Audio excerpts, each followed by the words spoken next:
Be a learner. Never kill your student. You must be a permanent student. Carry on learning. માણસ જ્યાં સુધી શીખ્યા કરે છે ત્યાં સુધી વિકસ્યા કરે છે. અને શિષ્યત્વ, વિદ્યાર્થીપણું, શીખવાનું કોઈ પણ ઉંમર સુધી ચાલુ રહી શકે. આઇન્સ્ટાઈન જ્યારે સંપૂર્ણ વૃદ્ધ થઈ ગયા ત્યારે એમણે ગિટાર શીખવાનું ચાલુ કર્યું. શીખવાથી તાજા રહેવાય,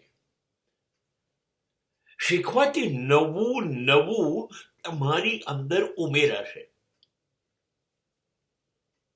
અને તમે નવા ને નવા રહેશો. જેમ જેમ નવું નવું શીખતા જશો એમ તમે અત્યંત તાજા બનતા જશો.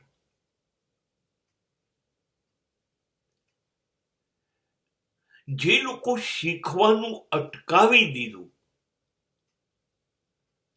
એ લોકોનું પતન થઈ ગયું. એ લોકો વિકસ્યા નહીં, પછાત રહી ગયા. ભારતે આ જ કર્યું. શિષ્યત્વ, શીખવાનું છોડી દીધું અને પશ્ચિમના બધા દેશો સતત શીખતા જ રહ્યા, શીખતા જ રહ્યા, શોધતા રહ્યા, શોધતા રહ્યા. એમની શીખવાની તરસ ક્યારેય ઓછી ન થઈ. શીખવાની આગ લઈને એ લોકો જીવતા થયા.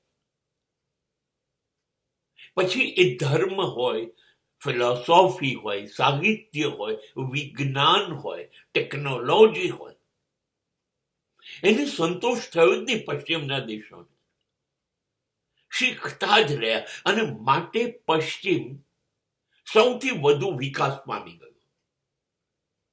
બધા યંત્રો પશ્ચિમમાં શોધાયા, બધું જ સાયન્સ, મેડિકલ સાયન્સ બધું જ ત્યાં શોધાયું. ટેકનોલોજી બધી ત્યાં જ વિકસે છે. અત્યાધુનિક ટેકનોલોજી. માણસનો વિકલ્પ રોબોટ બનાવો તો બનાવી દીધો.